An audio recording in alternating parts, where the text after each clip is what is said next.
Hello students, আশা করি তোমরা সবাই ভালো আছো। তোমরা যারা এসএসসি পরীক্ষার্থী রয়েছো, তোমার জন্য আমি আলোচনা করতে যাচ্ছি ইংরেজি প্রথম পত্র রিয়ারেঞ্জ। আজকের রিয়ারেঞ্জটা মূলত অত্যন্ত ইম্পর্টেন্ট। আমি যে কয়েকটা রিয়ারেঞ্জ তোমাদের করাচ্ছি, সেই রিয়ারেঞ্জগুলো অত্যন্ত ইম্পর্টেন্ট। তোমরা যদি আমার এই রিয়ারেঞ্জগুলো করতে থাকো, আমি যে 20টি কমন রিয়ারেঞ্জ করাবো, যদি তোমরা রিয়ারেঞ্জগুলো করতে পারো, বুঝতে পারো, আমি আশা করবো তোমাদের রিয়ারেঞ্জ সম্পর্কে আর কোনো সমস্যা হবে না।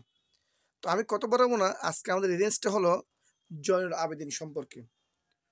তো চলো আমরা ক্লাসে ফিরে যাই। ক্লাসে ফিরে যাওয়ার শর্তে আগে একটা কথা বলি, তোমরা যারা আমার YouTube channel expert all grammar school subscribe করে রাখোনি, তোমরা প্লিজ সাবস্ক্রাইব করে রাখো, যাতে সব ধরনের সকল নোটিফিকেশন তোমাদের হাতে চলে আসে। তো স্টুডেন্টরা, চলো আমরা ক্লাসে ফিরে যাচ্ছি। আমাদের প্রথম যে ওয়ার্ডটা হবে, লাইনটা হবে, সেটা আমাদের এই 8 নাম্বারটা 1 নাম্বার। দেখো আমি এখানে দেখা যাচ্ছে পাশে দিয়ে, Zainul Abedin was born in Kishoreganj in 1914। Zainul Abedin 1914 সালে কিশোরগঞ্জ জন্মগ্রহণ করেছিল। আমি আবার বলতেছি, Zainul Abedin was born in Kishoreganj in 1914। 1940 সালে কিশোরগঞ্জে জয়নুল আবেদিন জন্মগ্রহণ করেছিল। এটা আমাদের 1 নাম্বার। 2 নাম্বারটা আমাদের এই 2 নাম্বারটা তার পিতামাতার কথা আছে কিনা আমরা আগে দেখবো। হিজ ফাদার তমিসউদ্দিন ওয়াজ এ পুলিশ অফিসার। His father তমিসউদ্দিন ওয়াজ এ পুলিশ অফিসার। তার পিতা তমিসউদ্দিন ছিলেন একজন পুলিশ অফিসার, মানে উচ্চ কর্মকর্তা ছিলেন তার বাবা। 2 নাম্বার। 3 নাম্বার তারপরে আছে আমাদের এটা, দেখো 5 নাম্বারটা, he had great thirst for drawing picture. 3 number, ছবি আঁকার জন্য তার তীব্র আকাঙ্ক্ষা ছিল, আশা ছিল। কি? He had a great thirst for drawing picture. ছবি আঁকার জন্য তার তীব্র অনেক কিছু আকাঙ্ক্ষা ছিল। 3 নাম্বার। 4 নাম্বার হলো আমাদের তার সিরা আছে। 6 নাম্বারটা 3 নাম্বার, এটা হলো আমাদের 3 নাম্বার 4 নাম্বার। দেখো 6 নাম্বারটা, he did not like hard and fast rules of school. সেই স্কুলে ধরা বাঁধা নিয়ম পছন্দ করতো। হার্ড অ্যান্ড ফাস্ট মানে ধরা বাঁধা। হি ডিড নট লাইক, সে পছন্দ করতো না, হার্ড অ্যান্ড ফাস্ট ধরা বাঁধা রুলস অফ স্কুল, সেই স্কুল নিয়ম কানুন ধরা বাঁধাগুলো পছন্দ করতো না। এবং তাই হি ড্র পিকচার সিক্রেটলি, সে গোপনে গিয়ে কি করতে, ছবি আঁকতেন। 4 নাম্বার।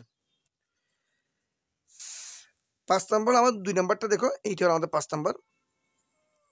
ফর দিস, এই জন্য অ্যাট দ্য এজ অফ 15, তার বয়স যখন 15 বছর, he went to Kolkata to see art school.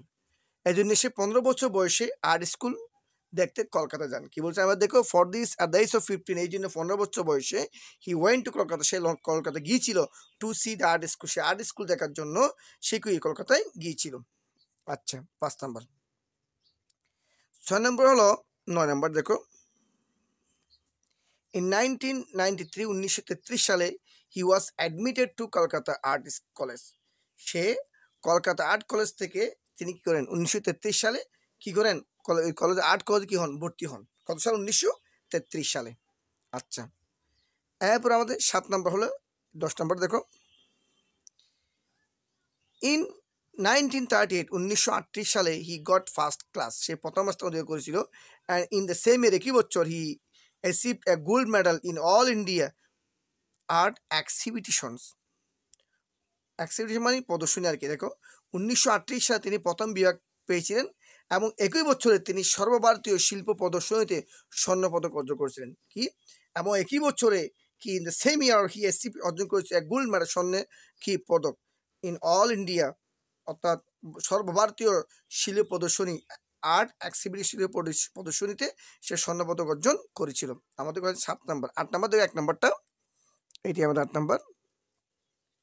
He draw লস্ট of his picture of famine of world war second and his name spread all over the world. তিনি দ্বিতীয় বিশ্বযুদ্ধের সময় দুর্ভিক্ষের প্রচুর ছবি আঁকেন। ফেমিন মানে কি, অর্থাৎ তোমার যেগুলো আমরা বলি sketch, famine of world war second and his name spread all world.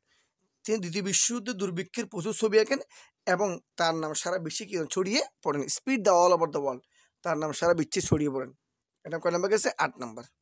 9 number হলো 7 নাম্বার। দেখো 9 নাম্বার এটি। ইন 1948 সালে he founded at the Dhaka art institution. তিনি 1948 সালে তিনি ঢাকা আর্ট ইনস্টিটিউট প্রতিষ্ঠা করেন। কে প্রতিষ্ঠা করছে? জয়নুল আবেদিন। আমি আর বলতেছি, ইন 1948 1948 সালে he founded the Dhaka art institution. 1948 সালে তিনি ঢাকা আর্ট ইনস্টিটিউশন প্রতিষ্ঠা করেন। 9 নম্বর গেছে না? 10 নম্বর 3 নম্বরটা বাকি আছে, 10 নম্বর এটাই। অন 28 মে 1976 1976 সালের 28শে মে হি ডাইড ইন ঢাকা। সে ঢাকায় মৃত্যুবরণ করেন। তো স্টুডেন্টরা, আমি আজকে যে তোমাদেরকে জয়নুল আবেদিন সম্পর্কে, শিল্পা সম্পর্কে যে রিলসটা পড়াইছি, আশা করি তোমরা পরিপূর্ণ বুঝতে পেরেছো। যদি তোমাদের ক্লাসটি ভালো লাগে, তোমরা ক্লাসটি শেয়ার করে দেবে, যাতে তোমাদের মাধ্যমে তোমাদের বন্ধুরা তোমার মাধ্যমে কিছু উপকৃত হতে পারে। এই প্রত্যাশায় আজকে আমি বিদায় নিচ্ছি। আল্লাহ হাফেজ।